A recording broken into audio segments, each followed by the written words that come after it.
মাথাটা চিকন, নিচ থেকে আগুন দাউ দাউ করে জ্বলছে, আর এই আগুনের সাথে সাথে মানুষগুলো লাফিয়ে উঠছে। আগুন নিচে নেমে যাচ্ছে, মানুষগুলো নিচে নেমে যাচ্ছে, আবার দাউ দাউ করে আগুন, আবার মানুষগুলো উপরে উঠছে। এটা ওদের শাস্তি দেখেছেন নবী সাল্লাল্লাহু আলাইহি ওয়াসাল্লাম, যারা এই উম্মতের জেনা এবং ব্যভিচারে লিপ্ত আছে।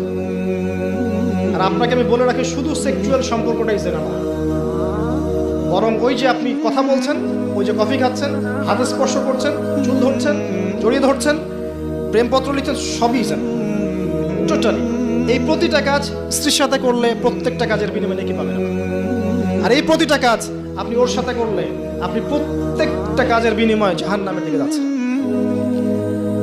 শুধু এভাবে স্পর্শ করা, গায়রে মাহরাম মেয়েকে এভাবে স্পর্শ করা, একটা হাদিসে নবীজি বলেছেন মাথার মধ্যে লোহার পেরেক বসানোর চাইতে বেশি জঘন্য কাজ।